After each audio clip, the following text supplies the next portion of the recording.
오늘 주신 하나님 말씀은 요한복음 21장 15절부터 25절까지 말씀입니다.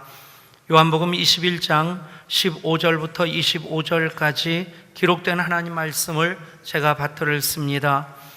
그들이 조반 먹은 후에 예수께서 시몬 베드로에게 이르시되 요한의 아들 시몬아 내가 이 사람들보다 나를 더 사랑하느냐 하시니 이르되 주님 그러하나이다. 내가 주님을 사랑하는 줄 주님께서 아시나이다. 이르시되 내 어린 양을 먹이라 하시고 또 두 번째 이르시되 요한의 아들 시몬아 내가 나를 사랑하느냐 하시니 이르되 주님 그러하나이다. 내가 주님을 사랑하는 줄 주님께서 아시나이다. 이르시되 내 양을 치라 하시고 세 번째 이르시되 요한의 아들 시몬아 내가 나를 사랑하느냐 하시니 주께서 세 번째 내가 나를 사랑하느냐 하심으로 베드로가 근심하여 이르되 주님 모든 것을 아시오매 내가 주님을 사랑하는 줄을 주님께서 아시나이다. 예수께서 이르시되 내 양을 먹이라. 내가 진실로 진실로 내게 이르노니 내가 젊어서는 스스로 띠뛰고 원하는 곳으로 다녔거니와 늙어서는 내 팔을 벌리리니 남이 내게 띠띠우고 원하지 아니하는 곳으로 데려가리라. 이 말씀을 하심은 베드로가 어떠한 죽음으로 하나님께 영광을 돌릴 것을 가리키심이로라. 이 말씀을 하시고 베드로에게 이르시되 나를 따르라 하시니 베드로가 돌이켜 예수께서 사랑하시는 그 제자가 따르는 것을 보니 그는 만찬석에서 예수님의 품에 의지하여 주님 주님을 파는 자가 누구오니까 묻던 자더라. 이에 베드로가 그를 보고 예수께 여짜오되 주님 이 사람은 어떻게 되겠사옵나이까? 예수께서 이르시되 내가 올 때까지 그를 머물게 하고자 할지라도 내게 무슨 상관이냐? 너는 나를 따르라 하시더라. 이 말씀이 형제들에게 나가서 그 제자는 죽지 아니하겠다 하였으나 예수의 말씀은 그가 죽지 아니겠다 하신 것이 아니라 내가 올 때까지 그를 머물게 하고자 할지라도 내게 무슨 상관이냐 하신 것이로라. 이 일들을 증언하고 이 일들을 기록한 제자가 이 사람이라. 우리는 그의 증언이 참된 줄 아노라. 예수께서 행하신 일이 이외에도 많으니 만일 낱낱이 기록된다면 이 세상이라도 이 기록된 책을 두기에 부족할 줄 아노라. 아멘. 지난주일 말씀 내가 나를 사랑하느냐 하는 그 말씀을 이제 오늘 내 어린 양을 먹이라 나를 따르라 하시는 말씀으로 이어가고자 합니다. 그 사이에 참 이 민족 가운데 엄청난 일이 있었습니다. 엊그제 4월 27일 소위 판문점 선언이 남북 정상 그 회담 끝에 발표가 되었습니다. 남과 북의 모든 현안이 다 담겨져 있다 생각합니다. 그 김정은과 이 김정은이 다른 사람일까 싶을 정도로 핵 개발하고 실험하고 미사일을 쏘고 방사 고사포를 사용하고 화염 방사기를 쏘아대던 그 김정은이 이제는 역사의 책임 앞에 우리가 새로운 책임적인 일을 해야 된다고 할 때 그 변화가 때로는 낯설게 느껴지기도 합니다. 불과 한두 달 전만 해도 감히 예측할 수 없었던 놀라운 변화입니다. 그러나 우리가 그 일을 통해서 하나님께서 기뻐하시는 일이 이루어질 수 있도록 우리는 성경적으로 그 일을 해석하고 끌어안고 하나님께서 하셨습니다. 그 고백이 이 민족 가운데 이루어질 수 있도록 우리 한국교회는 역사 앞에 다시 책임적인 존재로 서야 된다 믿습니다. 좀 더 냉철하게 들여다보면 11년 전에 노무현 대통령과 김정일 국방위원장 간에 이제 합의되었던 그 합의문에도 지금 판문점 선언의 거의 대부분의 내용이 들어 있었습니다. 중요한 것은 선언이 아니라 실천 의지입니다. 남북 당사자들이 지도자로부터 모든 이들이 책임적인 존재로 그 일을 민족과 역사 앞에 떳떳하게 그 일을 감당한다고 한다면 하나님께서 그 일을 통해서 또 한 번 이 민족으로 하나님 주시는 꿈꾸는 것 같은 하나님의 역사를 경험하게 될 줄 믿습니다. 그 일 앞에 한국교회는 실천적인 의미로서 더 온전한 중보기도의 사명을 감당해야 된다 믿습니다. 강원도 태백에 예수원을 세우고 그렇게 한국교회의 중보기도의 물꼬를 트고 또 성령론의 대가로서 사역하셨던 대천덕 신부님이 이런 얘기를 했습니다. 제 생각에는 한국의 통일을 위해 하나님이 행동하실 기도의 잔이 다 차지 못하고 있습니다. 그 잔이 다 채워지기까지 기도할 중보자들이 그 어느 때보다 그 누구보다도 필요합니다. 그렇습니다. 중보의 기도의 잔이 채워질 때에 마침내 때가 되면 하나님께서 이 민족 가운데 남과 북이 하나님 손안에서 하나 되게 하시는 그 일을 이루어 주실 줄 믿습니다. 그 일이 하나님이 하신 일이 될 수 있도록 우리는 기도의 책임을 역사 앞에서 더 온전히 더 뜨거운 마음으로 또 북한 동포를 끌어안는 긍휼의 마음으로 감당해야 될 줄 믿습니다. 대추 한 알이라는 시가 있습니다. 시인 장석주의 시입니다. 적에 저절로 붉어질 리는 없다. 저 안에 태풍 몇 개, 저 안에 천둥 몇 개, 저 안에 번개가 몇 개 들어가서 붉게 익히는 것일게다. 적에 저 혼자 둥글게 질리는 없다. 저 안에 무설이 내리는 몇 밤, 저 안에 땡볕 한 달, 저 안에 초승달 몇 날이 들어서서 둥글게 만드는 것일게다. 판문점 선언이 한반도의 완전한 비핵화로 이어지기까지 거기 태풍 몇 개, 번개 몇 개, 천둥 몇 개가 담겨지듯 남과 북의 정치 지도자들의 신뢰를 바탕으로 한 끊임없는 노력과 희생이 있어야 합니다. 그리고 거기에 반드시 한국교회의 기도와 땀과 눈물이 담겨져야만 합니다. 거기에 우리 교회의 기도가 보태지고 그래서 하나님께서 행동하실 기도의 잔이 더 빨리 채워질 수 있기를 소원합니다. 요한복음을 통해서 우리는 부활하신 예수님을 다시 만나고 있습니다. 그 과정을 통해 다시 확인하게 되는 것, 마치 대추 한 알 속에 태풍 몇 개, 번개 몇 개, 천둥 몇 개가 담겨져 붉게 되듯 무설이 내리는 몇 밤, 땡볕 한 달, 초승달 몇 날이 담겨져 둥글게 되듯 베드로를 베드로 되게 하시는 우리 주님의 역사를 보게 됩니다.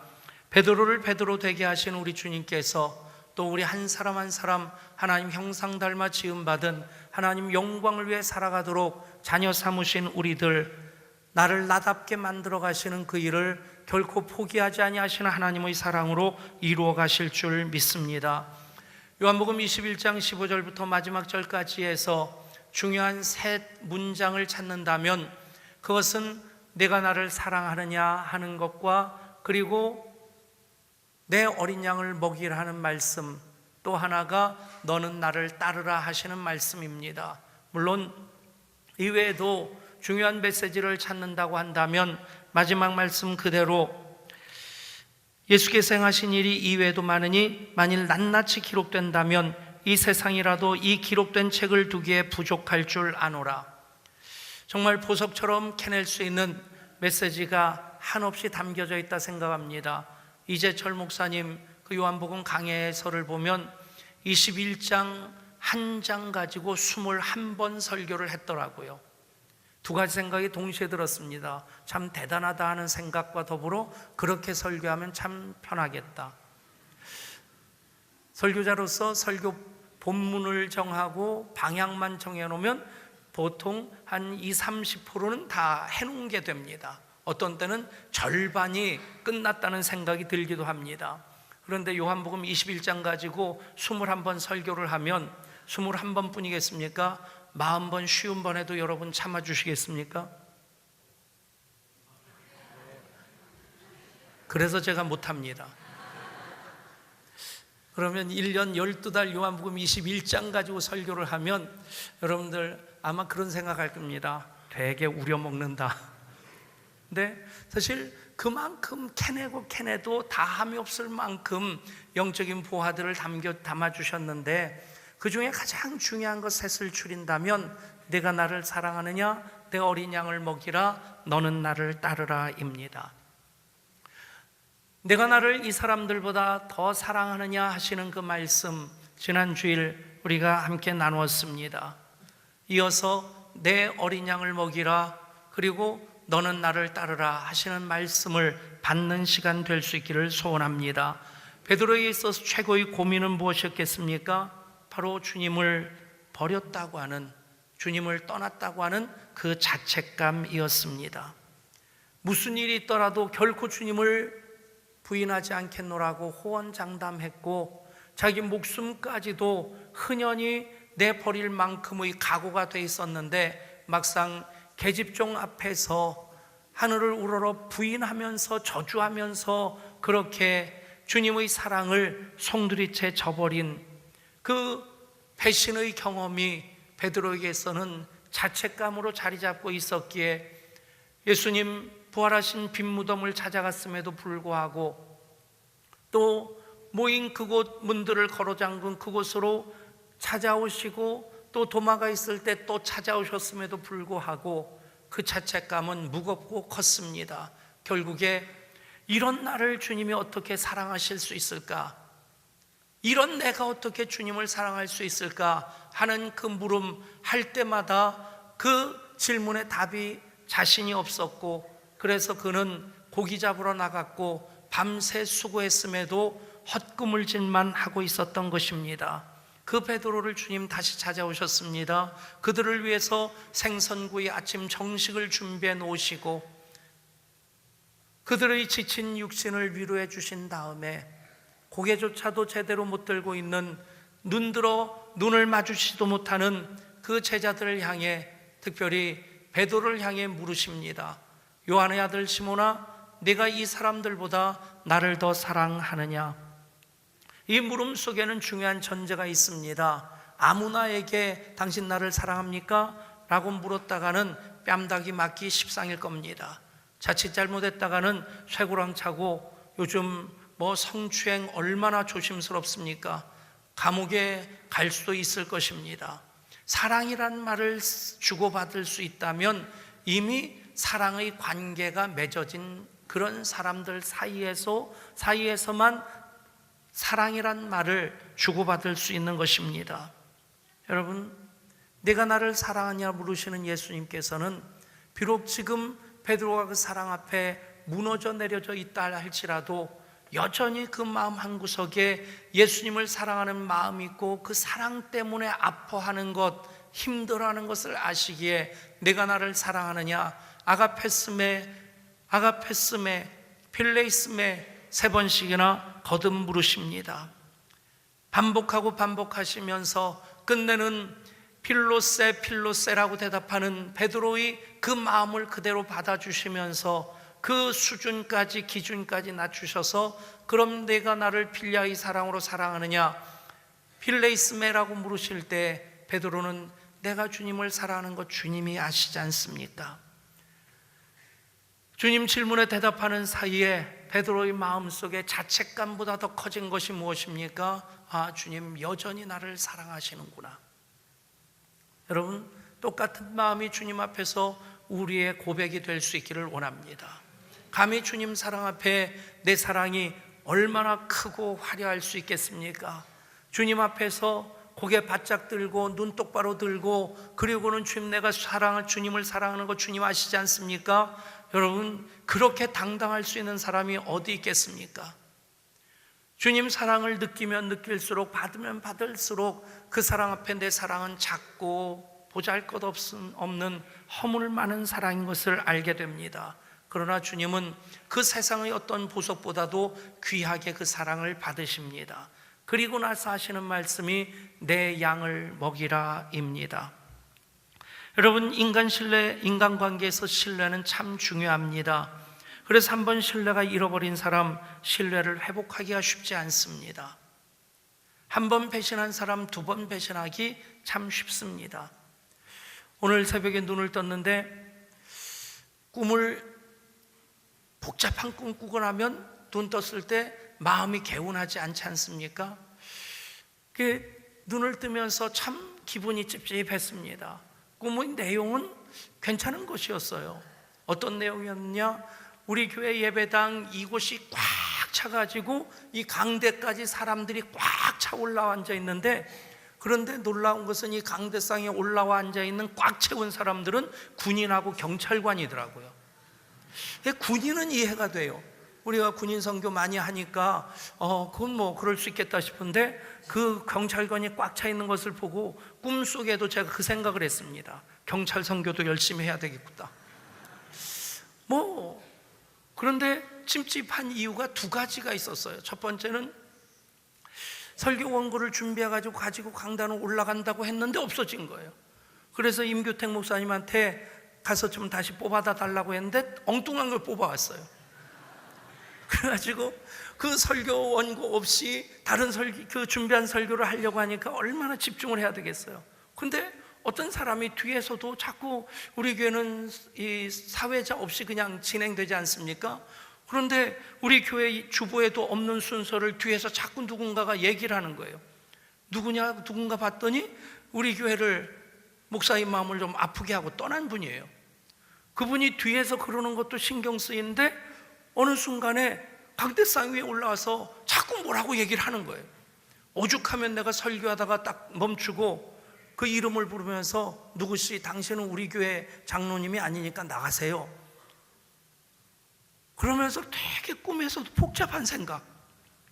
여러분, 사실 누구에게 이런 아픔을 당했다, 이게 물로 씻는다고 해서 씻겨지는 것 아니고, 바람 불러 날려보낼 수 있는 것도 아니고, 그냥 어느 잊어버린 것 같은데 한쪽 구석에서 자꾸 이렇게 솟아나지 않습니까? 여러분, 그런 베드로를, 그런 우리들을 예수님은 찾아오시고 또 찾아오십니다. 아멘. 지난 일주일 여러분 얼마나 주님 앞에서 떳떳하게 당당하게 사셨습니까? 어떤 신학자는 그렇게 얘기합니다. 하나님은 두 번째 우리를 찾아오시는 하나님이시다. 한 번 찾아오시고 우리들에게 한량없는, 다 표현할 수 없는 사랑과 은혜를 주셨는데, 그럼에도 그 사랑 앞에 떳떳하게 당당하게 살지 못했던 그 사람을 다시 찾아오셔서 두 번째 기회를 주시는 하나님. 아멘. 그 두 번이 두 번으로 끝나는 것 아니지 않습니까? 무너지면 또 찾아오시고, 쓰러지면 또 일으켜 주시고. 여러분, 그렇게 베드로를 찾아오셔서 일으켜 주시면서 베드로의 그 작은 사랑, 그 무엇보다 소중히 여기시면서 아가페의 사랑, 그것조차도 요구하지 아니하시고 필리아의 사랑으로 낮추시면서 내가 나를 사랑하느냐 확인하시면서 하시는 말씀이, 내 어린 양을 먹이라, 내 양을 치라, 내 양을 먹이라 하시는 말씀입니다. 사랑에 대해서도 세 번 반복해서 말씀하신 것처럼 이 양에 대해서도 어린 양, 내 양, 내 양, 비슷한 말씀을 세 번 반복해 하십니다. 사랑도 우리말 성경은 똑같이 사랑인데 원어 성경 헬라어로는 아가페와 필리아로 구분되어 있듯이 여기에 나오는 양도 각각 다른 단어로 나옵니다. 첫 번째 나오는 양은 아리온이라는 양입니다. 갓 태어난 새끼 양입니다. 여러분, 보호자 없이 어미 없이 살 수 없는 그 양입니다. 내 어린 양을 먹이라. 목회의 사명을 맡겨주시면서 그 어린 양을 먹이라. 교회 안에도 어린 양이 있지 않습니까? 아직 믿음으로 온전히 서지 못하고 이제 막 교회 출석하기 시작한 분들, 어린 양입니다. 교회에도 어린 양이, 집에도 어린 양이 있습니다. 어린아이가 태어나면 참 그 한 아이가, 한 생명이 얼마나 소중합니까? 어제 돌예배를 갔는데 그 아이를 축복하면서 설교를 하는, 또 축복하면서 이렇게 찬양을 하는 저를 이 아이가 얼마나 뚫어져라 쳐다보는지. 그런데 존경하는 마음으로 쳐다보는 게 아니더라고요. 쳐다보는데 눈이 마주치면 울려고 해요. 그러면 딴 들 보면 되지, 그래도 저를 봐요. 그래서 돌예배 때 그 아이를 바라보지 않고 걔가 저 때문에 울었다는 트라우마를 가질까 봐, 자기를 울린 사람으로 기억할까 봐 설교하면서 내내 그 아이 눈 안 맞추고 이쪽 보고 설교했어요. 한 아이가 태어나면 그 아이가 자라나는 중에 모든 관심이 그 아이에게 집중하고 그 아이를 기준으로 해서 움직여집니다. 좋아하는 영화도 못 보고요, 밥을 먹으러 가도 또 그 아이 좋아하는 밥을 먹어야 되고요. 그렇습니다. 여러분, 가정도 교회도 어린 양을 먹이는 것, 하나님께서 위임해 주신 사명인 것을 믿으시길 바랍니다. 그 다음에 나오는 양은, 내 양을 치라 할 때 양은 프로바티온, 그래서 어느 정도 자란 양을 얘기합니다. 교회로 얘기하면 청소년기, 청년 그러면 힘이 있습니다. 다 자랐습니다. 그러나 아직까지 인생의 방향을 정하고 성숙한 신앙으로 살아가지는 않습니다. 교회의 다음 세대에 해당되는 그 양이 바로 프로바티온입니다. 그 천방지축하지만 그래도 계속해서 돌볼 때에 다음 세대가, 언제까지 다음 세대는 아닙니다. 불과 5년, 10년 이후에는 예향교회의 또 이 나라, 이 민족의 주역이 될 줄 믿습니다. 두 번째 양이 프로바티온, 그 몸집으로는 다 큰 양, 그러나 아직 성숙하지 않은 양을 얘기합니다. 세 번째 양이 프로바톤입니다. 프로바톤이란 양은 새끼를 낳아서 키워본 경험이 있는 어미 양들을 얘기합니다. 어른 양들. 교회에서도 이런 양들 얘기한다면 교회 사역을 맡고 있는 분들, 목자와 교사, 또 직분자들이 바로 프로바톤에 해당되는 양들일 겁니다. 그런데 여러분, 그 양을 먹이라 말씀하시는 이유가 무엇입니까? 그 양들도 위로가 필요합니다. 때때는 목사로서 그런 생각을 합니다. 교인들 중에 목사는 시험도 안 들고 마음 섭섭할 것도 없는 그런 사람으로 취급하는 분들이 계세요. 목사를 긍휼히 여겨 주십시오. 목사도 힘들 때 있고, 목사도 아플 때 있고요, 목사도 어디 하소연하고 싶을 때도 있습니다. 여러분, 목자, 교사 한다고 해서 그분이 완전한 그런 상태에서 결코 흔들리지 않는 그런 사람이 아닙니다.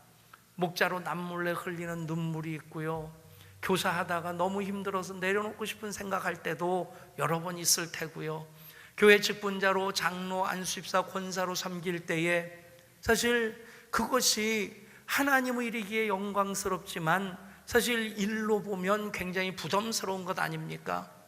세상에서 일이면 돈이 생기는데 교회에서 일은 돈이 안 생깁니다. 여러분, 하나님께서 더 많이 돈 주시기를 축복합니다. 사실 그런 프로바톤이라고 하는 목자와 교사로, 교회 직분자로, 사역자로 섬기는 이들에게도 위로와 격려가 필요합니다. 그래서 내 양을 먹이라 말씀하십니다. 근데 이것이 단지 목양의 사명으로서 그저 어떤 객관적으로 나에게 맡겨주신 아리온, 프로바티온, 프로바톤을 얘기하는 것만이 아니라 나 자신, 내 내면 속에도 어린 양이 있고 프로바티온이 있고 프로바톤도 있다는 얘기입니다. 어떤 때는 내 속에 이만하면 다 됐다 싶었는데 정말 치기 어린 어린아이의 칭얼대는 모습이 있음을 보게 되고요, 그게 아리온 아닙니까? 어떤 때는 내 힘 가지고 좌충우돌하면서 하나님 영광, 교회의 덕은 생각하지 않고 그냥 일을 만들어 버리는 그런 경우도 있습니다. 그 모습 바로 프로바티온의 모습입니다. 또 때로는 프로바톤, 성숙해서 다른 사람들을 끌어안고 사역하지만 내가 이 일을 했다고 하는 그 교만한 마음으로 내가 이만큼 일한다는 것 가지고 오히려 교회를 좌지우지하려고 하는, 주님을 흔들려고 하는 그런 프로바톤의 모습도 내 속에 있다는 얘기입니다. 이 모든 것까지도 돌아볼 수 있는 우리 모두가 될 수 있기를 소원합니다. 내 어린 양을 먹이라, 내 양을 치라, 내 양을 먹이라. 그리고 나서 주님이 너는 나를 따르라 말씀하십니다. 이제 주님은 베드로에게 그의 생애 마지막에 펼쳐질 일들에 대해 말씀하십니다. 18절입니다. 내가 진실로 진실로 내게 이르노니 내가 젊어서는 스스로 띠띠고 원하는 곳으로 다녔거니와 늙어서는 내 팔을 벌리리니 남이 내게 띠띠우고 원하지 아니하는 곳으로 데려가리라. 아멘. 아멘 소리가 이렇게 작게 나올 줄 알았습니다. 사실 굉장히 무거운 말씀입니다. 우리가 원하는 것이 무엇입니까? 젊어서 내가 원하는 곳으로 스스로 띠띠고 다니기를 원하지 않습니까? 그럴싸한 계획 세우고 그것을 위해서 열정을 쏟아부으면서 그러면서 하나님께서 나를 사용하심에 대해서 감사하고 감격하고 그것을 통해서 하나님께 더 큰 영광 돌려드리기 원하는 마음이 우리 모두의 마음입니다. 그런데 젊어서는 내가 스스로 띠띠고 원하는 곳으로 다녔거니와 늙어서는 내 팔을 벌리리니 남이 내게 띠띠우고 원하지 아니하는 곳으로 데려가리라. 여러분, 누가 이것을 원하겠어요? 이 말씀에는 두 가지 의미가 있습니다. 늙어서는 내 팔을 벌리니 남이 내게 띠띠우고 원하지 아니하는 곳으로 데려가리라. 그 남이 예수님이기도 하고 진짜 남이기도 합니다. 예수님으로 대입한다면 별로 걱정할 것 없습니다. 내가 늙어서 힘이 없는데, 내가 스스로 계획을 세우고 그것을 이룰 만큼의 열정이 없는데 예수님께서 나를 띠띠우고 예수님이 원하시는 곳으로 데려가신다면 아멘, 아멘, 아멘 100번 1000번 할 수 있습니다. 여러분, 그러나 또 하나, 남이 너를 띠띠우고 원하지 아니하는 곳으로 데려가리라. 내가 계획하고 내가 가고자 하는 곳은 이 길인데 남이 나를 띠띠우고 이곳으로 끌고 간다. 자존감 상할 수 있고 내가 이렇게 살아야 되나 하는 생각이 들 수 있을 것입니다. 그러나 여러분, 그 두 가지는 하나로 합해집니다. 목회를 하면 할수록 때로는 조심스러워집니다. 올해가 목사 된 지 30년째 됩니다. 이제는 눈 감고도 목회할 만큼 되었으면 좋겠는데 자꾸 떠오르는 말씀이 이 말씀입니다. 내가 젊어서는 스스로 띠띠고 원하는 곳으로 다녔거니와 늙어서는 내 팔을 벌리리니 남이 내게 띠띠고 원하지 아니하는 곳으로 데려가리라. 목회는 내 의로, 내 능력으로 쇠를 녹일 것 같은 열정으로 하는 것만이 아니라는 것입니다. 결국에는 주님 뜻에 순종하고 주님이 끌고 가시는 대로 끌려가는 사이에, 그 사이에 때로는 다른 사람을 통해서 나를 단련하시고 나는 이쪽으로 가기 원하는데 다른 사람들 때문에 어쩔 수 없이 이쪽으로 가다 보면 결국에 하나님이 하셨습니다 고백하게 되는 것입니다. 여러분, 그것이 진정한 순종인 줄 믿습니다. 그래서 깨닫게 되는 것, 하나님이 하셨습니다. 하나님이 더 강하게 개입하시고 역사하시는 것을 우리가 보게 됩니다. 그 말씀 앞에서 베드로가 결단하고 그렇게 주님 따르겠습니다 대답하려고 하는데 뒤를 돌아다 보니까 다른 제자가 보입니다. 그 제자가 누굽니까? 오늘 성경에 기록된 그대로는 예수께서 사랑하시는 그 제자, 최후의 만찬 때 예수님의 품에 기대어 주님을 파는 자가 누굽니까? 물었던 바로 요한복음을 기록한 사도 요한입니다.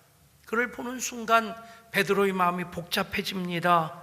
주님, 이 사람은 어떻게 되겠사옵나이까? 묻는 그 질문 안에는 베드로의 불편한 심기가 담겨져 있는 겁니다.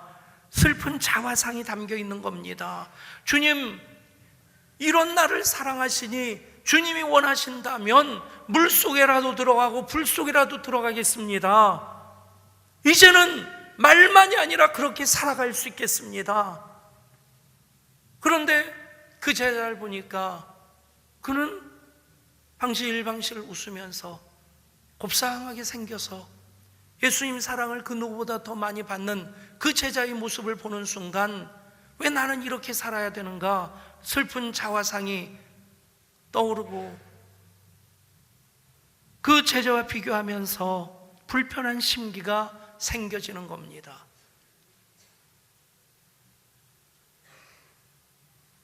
제가 동두천에서 오늘 목회하다가 예안교회를 개척하게 된 계기가 그 교회를 살리는 방법이 내가 떠나는 것이다. 거기 있으면 싸움이 될 수밖에 없겠다. 그래서 퇴직금도 안 받고 그냥 나와서 기도원 한 칸 빌려서 개척을 시작한 겁니다. 그러면서 정말 예배를 행복하게 드리면 좋겠다. 교인들과 함께 웃고 울 수 있는 목회를 하고 싶다. 정말 지하 40평에서 예배하면서도 행복했습니다. 하나님의 임재를 깊이 경험했습니다. 그런데 막상 노회를 간다든지 목사들 모임에 가면 비교가 되는 겁니다. 모르는 분들에 대해서는 힘들지 않는데 잘 아는 목사님들, 나보다 공부도 못했고 수업 시간에 땡땡이도 치고 성질도 나보다 안 좋은 그런 목사님들이 좋은 목회 환경에서 목회하는 걸 보면 보는 순간 불편한 거예요. 왜 나는? 여러분, 그런 생각 때문에 불편한 저 자신이 더 저를 속상하게 하는 거예요. 저를 비참하게 만드는 겁니다. 목사가 돼서 이런 것 가지고 고민해야 되나? 근데 어느 한순간 아는 말씀인데 그 말씀이 마음에 떠오르면서 그냥 순식간에 해결이 됐습니다. 하나님께서 아브라함을 축복하는 자 내가 복주고 아브라함을 저주하는 자 내가 저주하리라. 내가 판단하기 앞서서 하나님께서 세우신 종들인데 축복하고 존경하고 내가 배우고자 하면 그게 내가 할 일이지 판단할 일은 아니지 않는가. 그런 사이에 제 목회의 그릇이 커졌다 생각합니다. 여러분, 베드로뿐만 아니라 우리도 오직 주님만 바라보며 갈 때는 별 문제가 없습니다. 그런데 다른 사람 보면 교회 안에도 그런 사람 있지 않습니까? 예배도 열심히 안 드려 사역하자고 하면 이 핑계 저 핑계 대면서 미꾸라지처럼 쏙쏙 잘 빠져나가. 그런데 나는 사업이 안 되고 나는 병들어 아픈데 그 인간은 아프지도 않고 사업도 잘 되고. 여러분, 내가 주님만 바라보며 사는 데는 별 문제가 없습니다. 여러분, 주님이 요구하시는 건 무엇입니까? 22절에서 이렇게 말씀합니다. 예수께서 이르시되 내가 올 때까지 그를 머물게 하고자 할지라도 내게 무슨 상관이냐? 너는 나를 따르라 하시더라. 너는 나를 따르라. 베드로가 가야 될 길이 있고 요한이 가야 될 길이 있고 베드로에게 맡긴 사명이 있고 요한에게 맡긴 사명이 있습니다. 어떤 목사님 간증을 소개해 드립니다. 목회를 몹시 힘들게 하는 중에 또 병이 생겨서 수술실로 들어가는 중에 주님이 문득 물으시더랍니다. 아들아, 힘드냐? 목사님이 주저하지 않고 대답했대요. 예, 힘듭니다. 그래서 주님이 또 물으셨답니다. 그러면 고통스러우냐? 예, 주님 고통스러워요. 그런데 주님이 세 번째 질문하시더랍니다. 그래서 불행하냐?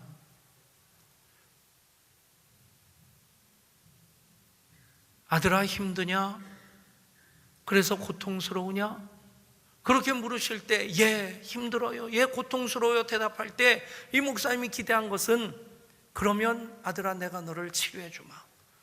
내 목회를 내가 책임져 주마. 그 말씀 하실 줄 알고 그 말씀을 기대하면서 예, 힘들어요, 예, 고통스러워요 그렇게 대답을 했는데 그래서 불행하냐? 라고 물으실 때 대답하기가 어렵더라는 거죠.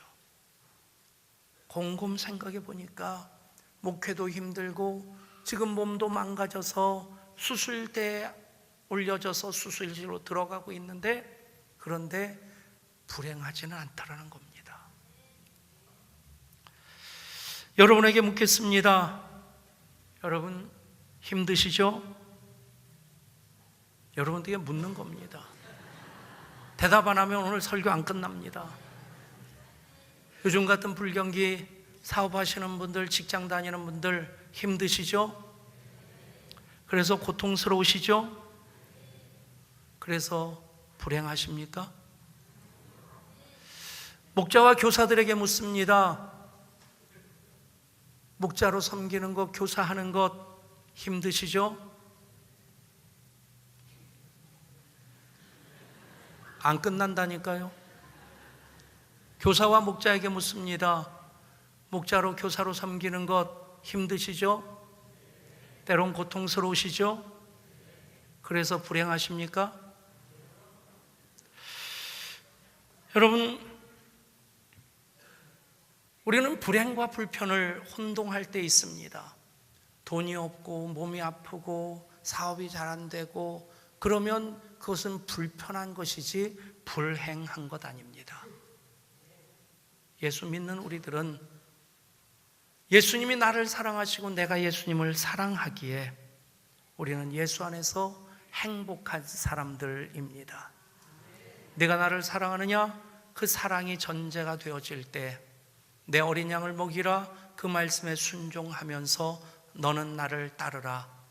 주님의 음성 듣고 환경과 형편에 대한 불평 없이 주님을 따를 수 있게 됩니다. 그렇게 주님을 따르는 우리 모두가 될 수 있기를 주 예수 그리스도 이름으로 축복합니다. 하나님,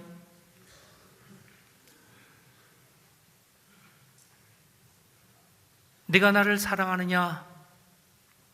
내가 주님을 사랑하는 것 주님이 아시지 않습니까? 주님 그대로 가장 귀한 보석처럼 소중히 받으시기에 내 어린 양을 먹이라, 내 양을 치라, 내 양을 먹이라 말씀하십니다. 그리고 형편과 환경에 상관없이 너는 나를 따르라. 그것이 주님 사랑받은 이들, 주님 사랑 안에 거하는 이들, 주님 사랑하는 이들의 선택이 되게 하시고 삶이 되게 하여 주시고, 그래서 형편과 환경에 상관없이 행복한 우리 모두 되게 하여 주옵소서. 우리 주 예수 그리스도 이름으로 간절히 기도드리옵나이다. 아멘.